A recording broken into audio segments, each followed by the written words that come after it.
اعوذ بالله من الشیطان الرجیم بسم الله الرحمن الرحیم.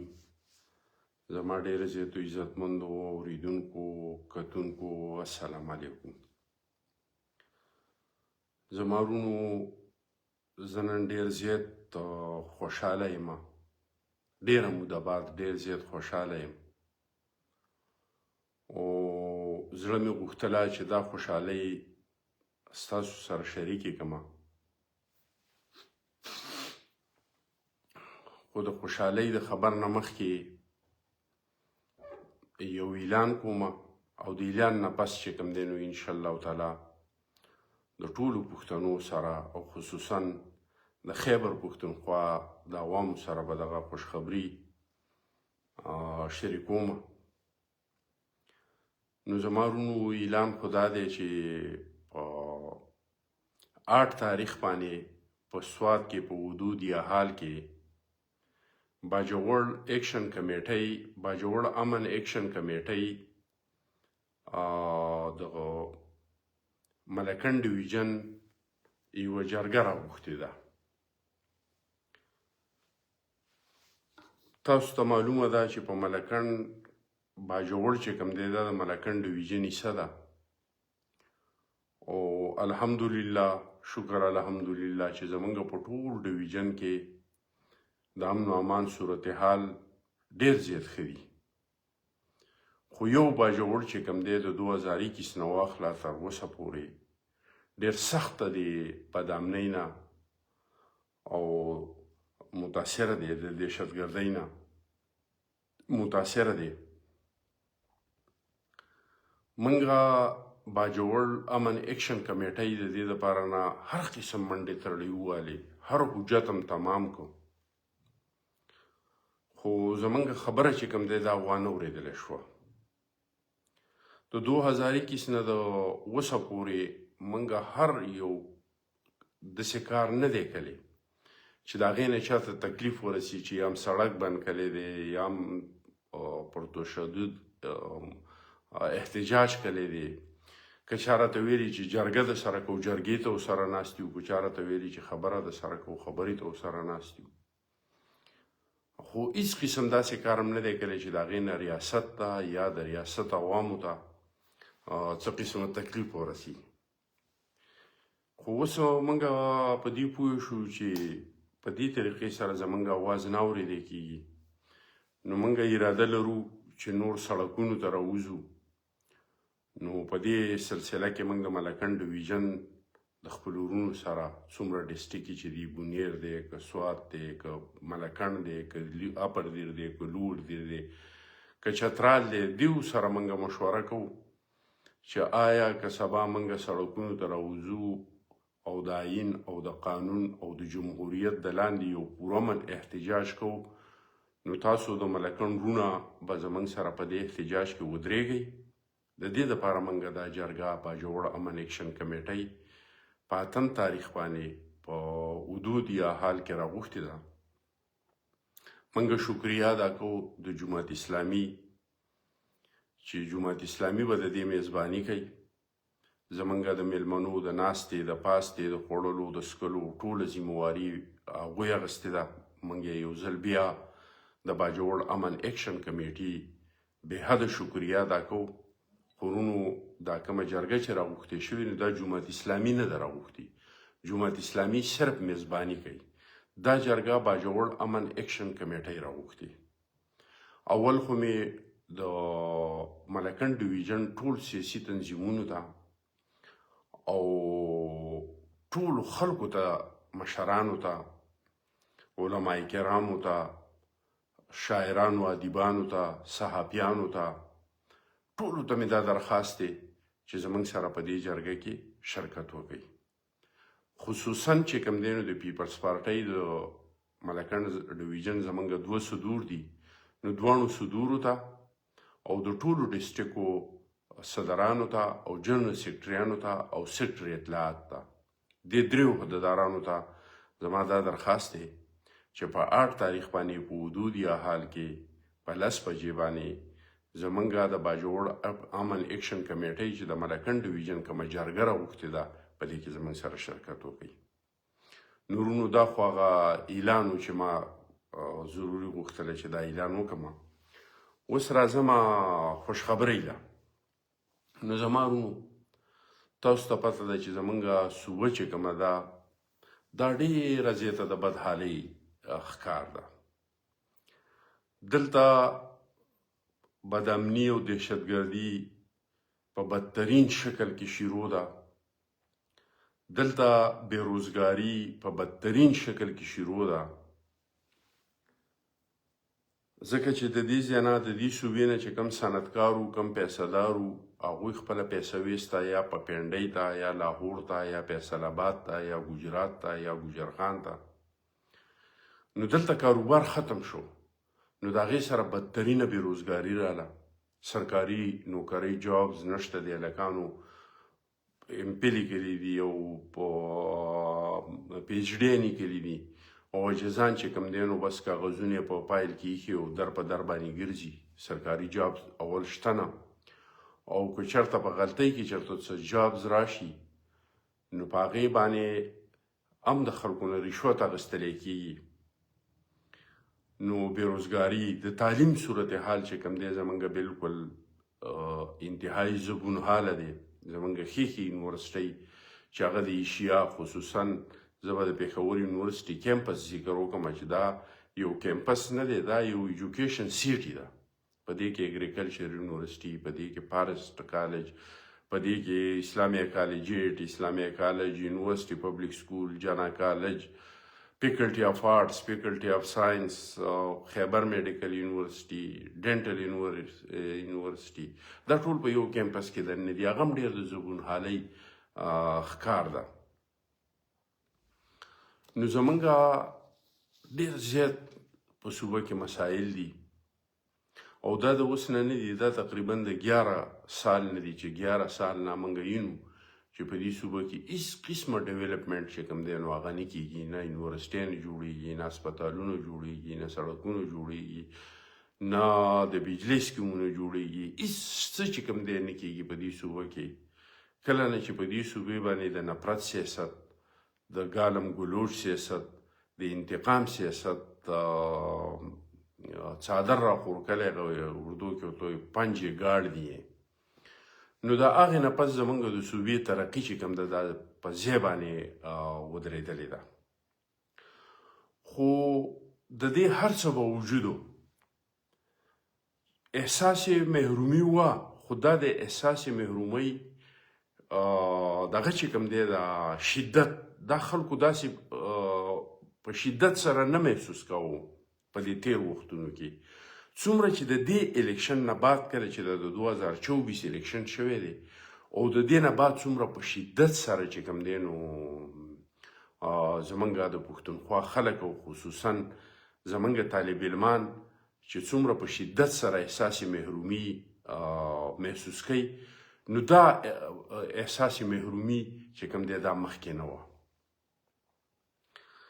د دې دپاره نه په مختلف وختونو کې مختلف کوششونه وشو خو تر نن وخته پورې د هغو کوششونو څه ریزلټ چې کوم دی نو مخې ته رانغی. زمونږ خلکو خپل داسې څه روښانه مستقبل خصوصا زمونږ تعلیم یافته طبقې، زمونږ نوجوانانو، زمونږ انټلیکچوالو څه داسې روښانه مستقبل خپل مخې ته ونه لیده او د هغې څه ریزلټ راونه وته.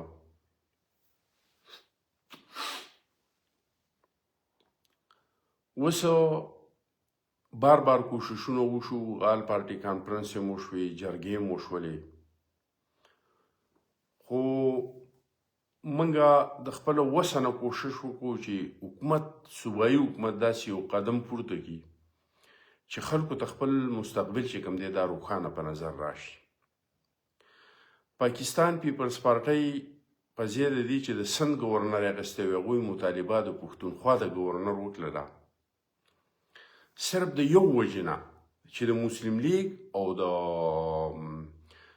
پی ټي آی په منځ کې الریډي یو د نفرت، یو د ګالم ګلوچ، یو د انتقام سیاست چې کوم دی دا روان دی چې که د مسلم لیگ خپل ګورنر په پښتونخوا باندې راشي نو د مرکز او د صوبې په منځ کې به تناو ډېر زیات دي. نو د هغې وجې نه زرداري صاحب کوم چې د سیاست باچا دی، کوم چې په سیاست کې 100 کاله وړاندې د قوم او د ولس دپاره نه سوچ کوي، نو هغه دا فیصله وکړه چې ما ته تاسو د پښتونخوا ګورنر راکوئ. او بیا چیرمن بلاول صاحب د هغه ګورنرۍ دپاره نه د فیصل کریم کونډي صاحب انتخاب وکړو د دې وجې نه چې علي امین ګنډاپور او فیصل کریم کونډي صاحب دا نږدې رشته دارم دي، دا د یو علاقیم دي. دیو بیا چې کله الیکشن راشي نو د مولانا صاحب خلاف په خپل منځ کې څپټ غلی غوندې اتحاد هم کوي. نو د دې وجې نه زرداري صاحب انتخاب وکړو او دغه چې کوم دی دا فیصل کریم کونډي صاحب ما هغه د 2008 نه پس ډېر وخت یو ځای تېر کړ، ډېر پیس مایند او نرم مزاج انسان دی. نو د دې وجې نه د کونډي صاحب انتخاب وکړو چې یاره د مرکز او د منځ د صوبې په منځ کې دا ریلیشنشپ چې کوم دی چې دا خوشګواري او په هغې کې کونډي صاحب ډېر زیات کوشش هم وکړو، خو چې څومره او بار یې وزیر اعلی ته دا ویله چې یاره زه د صوبې او د مرکز په منځ کې یو د پول کردار ادا کومه، ته په دې کې ما سره تعاون وکړه چې دلته په دې نوجوانانو کې کومه مایوسي ده، د پښتونخوا په خلکو کې کومه مایوسي ده چې دا ختمه شي.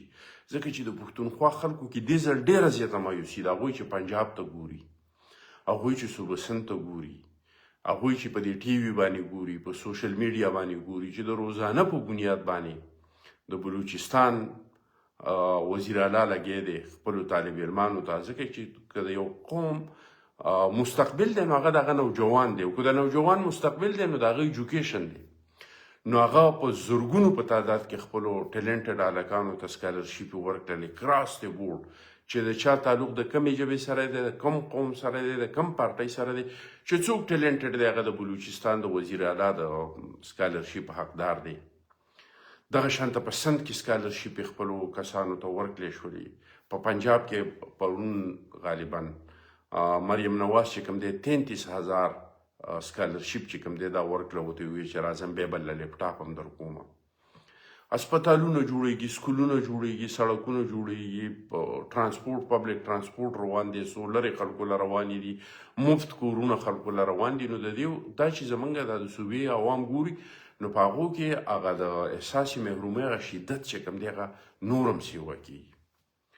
خو چې څومره زمونږ ګورنر فیصل کریم کونډي صاحب کوشش وکړو، نو چې څومره به د نږدې کېدو کوشش کوو، نو هغو نه به علي امین ګنډاپور صاحب د نفرت او د بې اتفاقۍ کوشش کوو.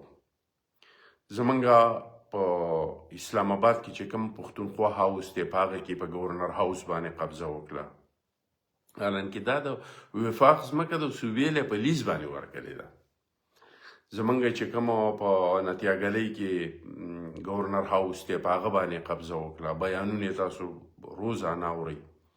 خو د هغې باوجود مو کونډي صاحب او پاکستان پیپلز پارټۍ چې کوم دغه د صبر لمن دامن چې څه ته وایي هغه نه ده پرېښې، ځکه چې د ګورنر او د وزیر اعلی د بې اتفاقۍ سره نه وزیر اعلی ته څه نقصان رسي، نه ګورنر ته څه نقصان رسي. نقصان که رسي د دې صوبې عوامو ته رسي، چې د دې صوبې عوامو ته ګورنر هاوس ضروري نه دی.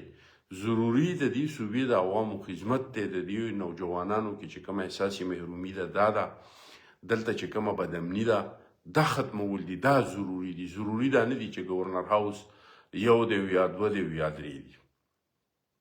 نو زما وروڼو ضرورت د دې خبرې محسوسېده چې د پښتونخوا ټول سیاسي قیادت راغونډ شي، یو ټیبل ته کینی او په دې دوو مسلو باندې، یو د صوبې په وسایلو باندې او مسایلو باندې او یو د صوبې په امن و امان باندې یو متفقه یو لایعمل جوړ کړي او هغه لایعمل مخ په وړاندې باندې بوځي او په دې صوبې کې چې کوم مسایل دي خصوصا د امن و امان او د هغې نه پس چې کوم د وسایلو مسله ده چې د دې دپاره نه حل وګوري.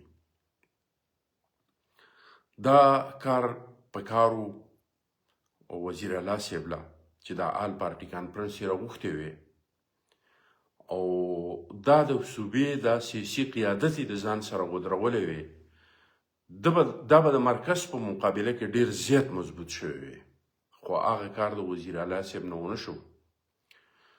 به حالات مجبوري چې حالات ډېر زیات اوس خرابۍ طرف ته روان دي د صوبې، نو د مجبورۍ نه گورنر صاحب چې کوم دی نو د آل پارټي کانفرنس نن راوغوښتو، په کوم کې چې د دې صوبې 14 سیاسي جماعتونو شرکت وکړو.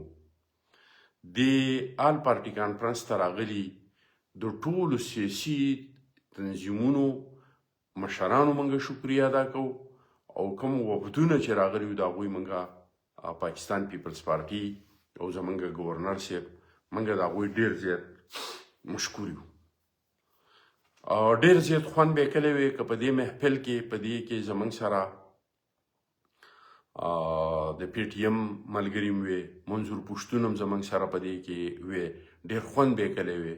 خو چونکې تاسو ته پته ده چې دا آل پارټي سیاسي کانفرنس و، موږ پی ټي ایم ته او منظور پښتون ته او د هغوی ملګرو ته دا درخواست کوو چې تاسو هم یو سیاسي جماعت جوړ شئ، خپل تنظیم دا رجسټرډ کړئ، پارلماني سیاست شروع کړئ، د خپل ولس ستاسو مطالبات بالکل جایز دي، ستاسو چې کوم مطالبات دي دا زموږ مطالبات دي، ستاسو مطالبات موږ واورېدل په دې جرګه کې، کومه چې په خیبر کې وه ټول د آیین مطابق دي، د قانون مطابق دي، د جمهوریت مطابق دي. نو مهرباني وکړئ تاسو هم یو سیاسي جماعت جوړ شئ، ځکه چې که اوس ارګنایزیشن او مومنټ موږ راغوښتی نو دې ته به دا به په ګورنر هاوس کې نه کېده، دې له به بیا د خیبر چې څومره شړه وه نو دغومره شړه به هغې له پکار وه. نو زموږ دا درخواست دی چې دیو دې یو سیاسي جماعت جوړ شي او بل ځله چې دا غونډه کېږي نو چې دیو هم د پاکستان د یو سیاسي جماعت په حیثیت باندې په دې کې زموږ سره دیو کینی. موږ امید لرو چې دیو هم د پارلمان نه موږ او دیو په شریکه باندې د دې صوبې د حقوقو اواز د سینټ نه، د قومي اسمبلۍ نه، د صوبایي اسمبلۍ نه د آیین او د قانون او د جمهوریت لاندې په مشترکه طور باندې اوچت کړو. په دې کې دغه 14 د پښتونخوا تنظیمونه چې کوم سیاسي تنظیمونه دیو حصه واخیستله او دیو خپل تجاویز راوړه. دا تجاویز چې کوم دی کوم چې دی 14 تنظیمونو راوړي نو دا 15 تجاویز چې کوم دی دا مخې ته راغله. اوس په دې 15 تجاویزو دپاره نه چې د دې نه یو اعلامیه جوړه شي، 2 کمیټیانې به جوړیږي، یو به ټیکنیکل کمیټي جوړیږي او یو چې کوم دی نو دا به سیاسي کمیټي جوړیږي.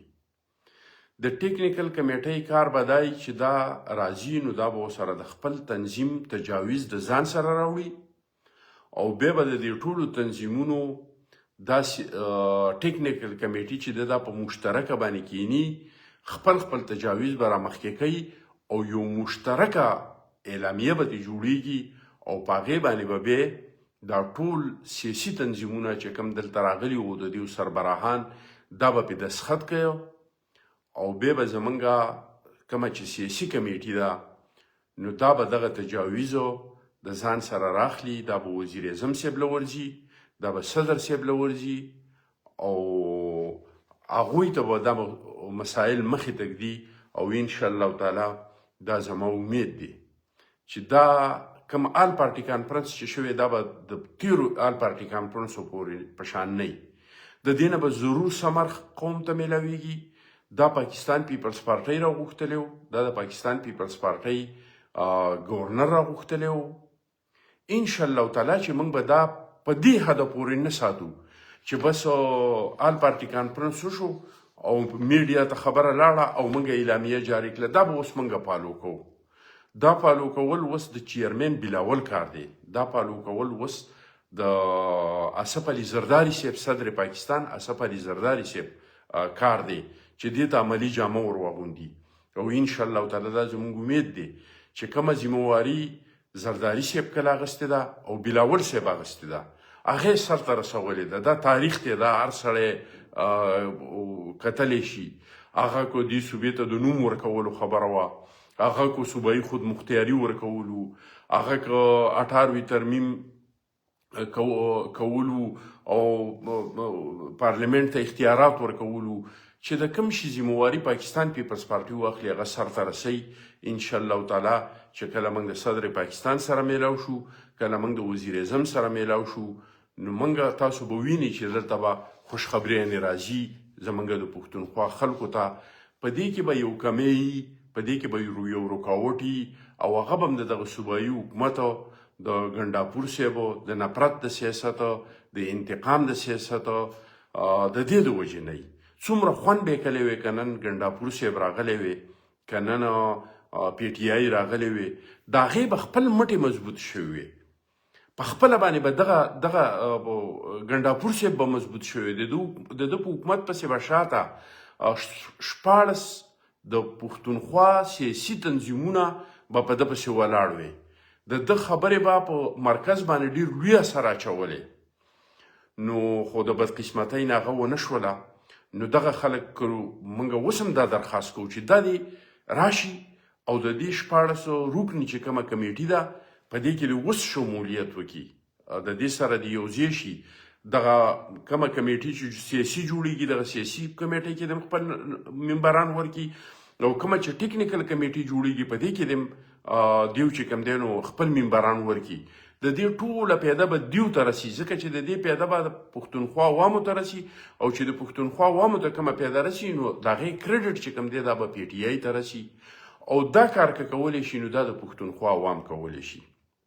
به خصوصا د پی ټي آی چې کوم ورکر دی هغه دا کولی شي چې کله په پی ټي آی باندې عوامي پریشر راغی، کله ورته د پښتونخوا خلکو، کله ورته د پی ټي آی ورکرانو کرښه راښکله چې ته زما د بچي د مستقبل دپاره نه، ته زما د صوبې د مستقبل دپاره نه، ته زما د صوبې د امن دپاره نه، ته زما د صوبې د خوشحالۍ دپاره نه، ته د اپوزیشن سره نشي کېناستې، او ته چې هغوی زموږ دپاره نه څه کوي، زموږ د بچو د مستقبل دپاره څه کوي، زموږ د صوبې د مستقبل دپاره څه کوي، چې په هغې کې ته رکاوټ جوړېږي، نو د دې نه پس موږ ستاسو سره نه یو. موږ هم ستاسو په مستقبل کې ستاسو سره نه یو چې زه به تا ایم پی ای جوړوم، زه به تا ایم این ای جوړوم، زه به تا وزیر اعلی جوړوم، زه به تا وزیر جوړوم، زه به تا کرسۍ ته رسوم، زه به تا اقتدار ته رسوم. خو چې کله زما د بچي خبره راشي نو ته به بیا خپل د نفرت سیاست کې، ته به بیا خپل د بې اتفاقۍ سیاست کې. نو که ته دا سیاست کې نو موږ ستاسو سره نه یو. که کله د پښتونخوا عوامو او کله د پی ټي آی ورکرانو د خپلې پارټۍ ته دا کرښه راښکله او په دیو باندې دا پریشر راوستو، دا به سیده راځي او دا کومه 14 رکنې د 14 تنظیمونو چې کومه کمیټیانې جوړیږي په دې کې به د دیو سره کینی او په دې کې به د دیو سره کار کوي. اوس ورونو کومه تجاویز چې متفقه طور باندې په نن آل پارټي کانفرنس کې راغلی دي چې په دې باندې به دا ټیکنیکل کمیټي کینی او په دې کې به دې ته ټیکنیکل کمیټي ګوري چې د دې دپاره موږ څه میکانیزم جوړ کړو. ځکه چې که موږ صدر ته وزیر اعظم ته کم خپل مسایل وړو نو موږ به د هغې حل هم هغوی ته وړو، موږ به هغوی ته باقاعده وو چې دا زما د صوبې مسایل دي او دا د هغې حل دی. تاسو زموږ سره وفاقي ګورمنټ چې کوم دی په دې کې تعاون وکړئ. نو زما ورونو نن چې کوم آل پارټي کانفرنس شوی په هغې کې چې کوم تجاویز راغلي دي نو هغه درته زه مختصر غوندې هغه 15 نکات دي، نو هغه درته مختصر غونده کې بیانوم. نمبر 1، صوبے کی سیاسی قیادت صوبے میں امن و امان کی خوفناک حد تک بگڑتی ہوئی صورتحال پر تشویش کا اظہار کرتی ہیں. جاری سال گزشتہ سال کی نسبت زیادہ خونریزی کا شکار رہا. گزشتہ مہینہ 70 سے زیادہ سیکیورٹی اہلکاروں کا شہادت ہوئی. کرم میں پرقوارانہ فسادات کی آگ میں 200 سے زیادہ قیمتی جانیں ضائع ہوئی.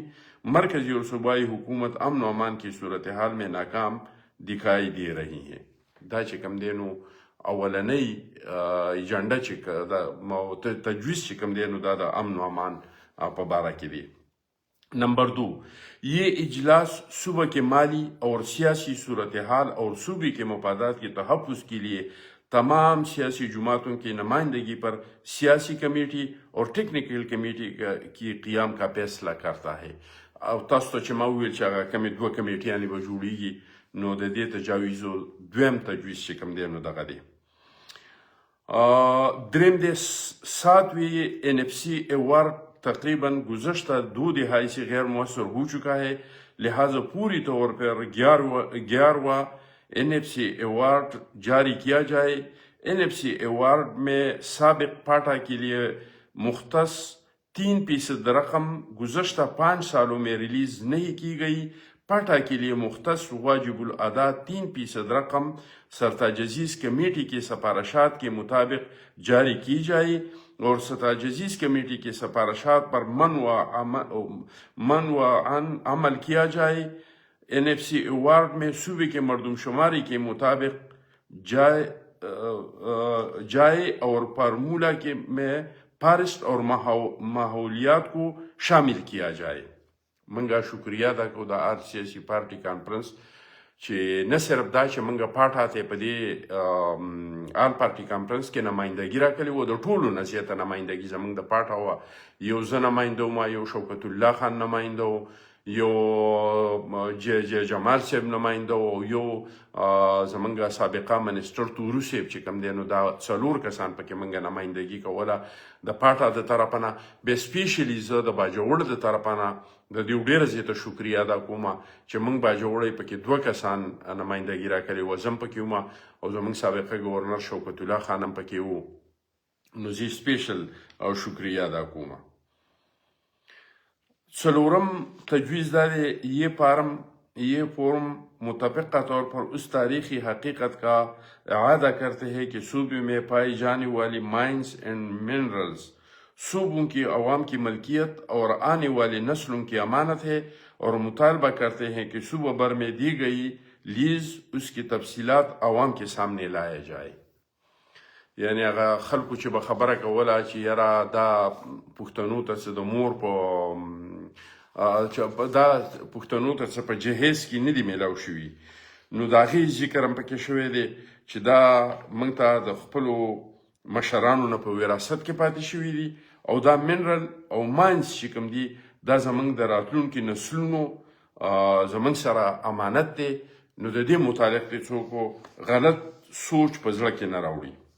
5م نمبر چې کوم تجاویز راغلی دی، پاک افغان بارڈر کے تمام تاریخی تجارتی راستوں کو ہر قسم کی تجارت کے لیے پوری طور پر کھول دیا جائے. نمبر 6، وفاقی حکومت آئین آرٹیکل 158 کے مطابق صوبے کے عوام کو ترجیحی بنیادوں پر گیس کی فراہمی یقینی، اور آئین کے آرٹیکل 161 کے مطابق NHP اور فیڈرل ایکسائز ڈیوٹی آن آئل صوبے کو ادا کیا جائے. اوس ملګرو کو د دې په تفصیل کې زما بیا شی ډېر اوږد کېږي، بیا تنګېږي. هغه لایو چې څوک ګوري خو دونه نه تنګېږي، خو بعضې ملګري بیا وروسته ګوري نو هغه بور کېږي. نو نور تاسو انشاءالله تعالی دا زما یقین دی چې سوشل میډیا، فیسبوک استعمالوي، ایکس استعمالوي، انسټاګرام استعمالوي، هغه ملګري ډېر پوهوي، هغوی ته دومره زیات په ډیټیل کې تلل چې کوم دی نو ضروري نه. نمبر 7، مشترکہ مفادات کونسل کا اجلاس آئینی مدت کے مطابق باقاعدگی سے بلایا جائے. نمبر 8، صوبائی حکومت PFC کی تشکیل کر کے باقاعدگی کے ساتھ ایوارڈ کا اجرا کرے. نمبر 9، مؤثر بلدیاتی نظام اور بلدیاتی نمائندوں کو لوکل گورنمنٹ کے مطابق بلا تفریق فنڈ جاری کیا جائے. نمبر 10، صوبائی حکومت سے IDC جو 2% لاگو کیا گیا ہے وہ افغان تجارت کو متاثر کر رہے ہیں، اس کو واپس لیا جائے.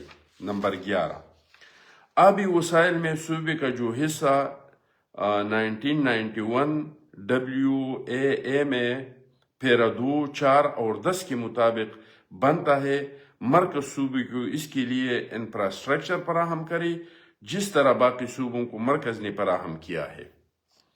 नंबर 12, तमाम कबाइली अजला में ऑपरेशनों से होने वाले तमाम IDPs को बाइज्जत और वादे के मुताबिक वापस अपने इलाकों को भेजा जाए। नंबर 13, सूबा खैबर के पुरामन पुश्तूनों को दूसरे सूबे और मरकज़ इस्लामाबाद में बेजा तंग न किया जाए। सूबा खैबर पख्तूनख्वा के पुरामन पुश्तूनों को दूसरे सूबों और मरकज़ इस्लामाबाद में बेजा तंग न किया जाए। कम چې نن سبا ده چې یاره پښتانه بېځې تنګئ په دې کې څه لږ ډېر حقیقت هم دی او څه ډېر پکې د PTI پروپاګانډ هم ده. د دیو پروپاګانډه خو تاسو ته معلومه ده چې کله وایي 378 کسان مړه دي او کله وایي 278 مړه دي او بل وایي 20 مړه دي او بل وایي 12 مړه دي. نو زیاته خو پروپاګانډ هم ده خو څه لږ ډېر پکې حقیقت هم دی. نو دغه مطالبه دغه تجویز راغلی دی او دا به چې کوم منټس جوړیږي زما په خیال چې هغې کې به هم شاملېږي وزیر اعظم او صدر ته به ځي. सूबाई हुकूमत की कारकर्दगी पर परफॉर्मेंस ऑडिट किया जाए چې کوم زمونږه د صوبې حکومت ته دې ته څونه فنډ ورکړی شوی چېرته لګولی شوی دی په څه لګولی شوی دی د دوی پرفارمنس څه دي. نو په دې باندې دا آل پارټي کانفرنس مطالبه کړې ده د 14 جماعتونو چې د دې د آډیټ وکړی شي.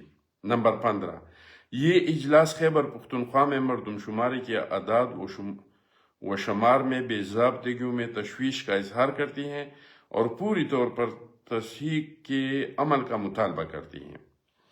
यानी अखीरنۍ چې کومه مطالبه ده نو هغه دا ده چې کومه مردمشماري شوې ده په دې باندې د 14 جماعتونه چې کوم د پښتونخوا دي هغې ته پې تحفظات دي او دا مطالبه کوي چې په دې کې دا دې درست کړی شي. نو زما خوږو ورونو دا ډېر د خوشحالۍ خبر و. انشاءالله تعالی دا زموږ امید دی چې پاکستان پیپلز پارټۍ د کوم شي ذمواري واخلي نو هغه سرته رسوي. انشاءالله تعالی دا کم تجاویز چې نن په دې کې راغلي دي او د دې نه چې کم ټیکنیکل کمیټي ده هغه کومه اعلامیه جوړوي د وزیر اعظم او د صدر دپاره نه. زه امید دره به کومه چې په دې کې به دا به اوس د دې جرګې مسله نه وي، دا به د دې کمیټۍ مسله نه وي. دا امپلیمنٹ کول انشاءالله تعالی دا به د پاکستان پیپلز پارټۍ ذمواري، دا به د چیرمین بلاول صاحب ذمواري، دا به د صدر پاکستان اسف علي زرداري صاحب ذمواري او موږ به انشاءالله تعالی څنګه چې موږ مخکې د پښتونخوا عوامو ته ثابته کړې ده که هغه صوبې له نوم ورکولو، که هغه د کالاباغ ډیم د مسالې ختمولو، که هغه صوبایي خودمختاري ورکولو، انشاءالله تعالی دغه شانته دا نن چې د پاکستان پیپلز پارټۍ او د گورنر صاحب په آل پارټي کانفرنس کې کم تجاویز راغلی او د دې نه کومه اعلامیه جوړیږي انشاءالله تعالی تاسو به وینئ چې د دې ثمرات به د پښتونخوا قوم ته او د پښتونخوا ولس ته انشاءالله تعالی ضرور میلاویږي. ستاسو دومره په توجه سره دا اورېدلو ستاسو د ټولو ورونو یو جهان مننه. الله هم ډېر خوشحاله و باد ساته. خو یقین دې وشه چې زه په خپله ډېر زیات خوشحاله وم او دا مې امید دی انشاءالله تعالی چې د دې سره به په زموږ په نوجوانانو کې چې کوم هغه یو احساس محرومي را پیدا شوې ده انشاءالله تعالی ځکه چې هغوی خو چې زموږ دپاره نه هېڅ هم نه کېږي انشاءالله تعالی چې اوس په هغوی ته دا امیدي چې زموږ د دې صوبې 14 پارټۍ راپاڅېدلي دي، زموږ د حقوقو، زموږ د مسایلو، زموږ د وسایلو او زموږ د امن و امان خبره کوي انشاءالله تعالی چې په دې کې به بهتري راځي او ضرور به راځي. الله پاک فرمایي چې کم قومونه د خپل حالاتو په خپله د بدلولو کوشش نه کوي زه د هغو تقدیر نه بدلوم انشاءالله تعالی چې اوس زموږ د پښتونخوا سیاسي لیډرشپ راپاڅېدلی دی او د دې خپلې خاورې د دې خپلې صوبې د تقدیر د بدلولو یو کوشش یې شروع کړی دی. د دې به ریزلټ راوځي. زما ټولو پښتنو ته او ټولو انسانانو ته دا درخواست دی چې تاسو خپلې دعاګانې کم از کم زموږ سره ملګرې کوئ، د دې کمیټیانو سره ملګرې کوي چې الله پاک دې له دا توفیق ورکړي چې د دې مسلو حل وباسي. په دې به په کوشش هم کېږي خو په دې کې به د دعاګانو ډېر زیات ضرورت وي. نو زما ټولو پښتنو وروڼو ته که هغه لر دي که بر دي که مسافر دي که په وطن دي ټولو ته مې دا درخواست دی چې مهرباني وکړئ او د دې کمیټۍ سره خپلې دعاګانې د دې جرګې سره د دې آل پارټي کانفرنس سره د دې 14 جماعتونو سره خپلې دعاګانې شامل کړئ چې الله پاک دیوله کامیابي ورکړي او د دې پی ټی آی دپاره نه د دې وزیر اعلی دپاره نه دا سوال وکړئ او دا دعا وله وکړئ چې الله پاک دیو نور د دې نفرت د سیاست نه د دې ګالم د ګلوچ د سیاست نه د دې بې اتفاقۍ د سیاست نه راوباسي او د سیاستدانانو سره کینی او د دې مسلو حل چې کوم دی په دې کې برپور خپل کردار ادا کی او د عوامو نه مې دام درخواست دی چې دیو دې په پرشر واچي چې دیو دا کم کار شروع کړی دی چې د دې نه دستبرداره شي او د دې قام مسایلو ته او د دې صوبې مسایلو ته رامخه کړي. ستاسو ډېره ډېره مهرباني که د چا زړه ته پې څه ټیس رسېدلی ما خو کوشش کړی چې څه داسې خبره ونه کړې شمه چې د هغې نه د چا زړه ته ټیس ورسي، خو به هر حال که د چا زړه ته ټیس رسېدلی د هغو ټولو نه معافي غواړو. یو جهان مننه، شکریه، خوشحاله اوسئ.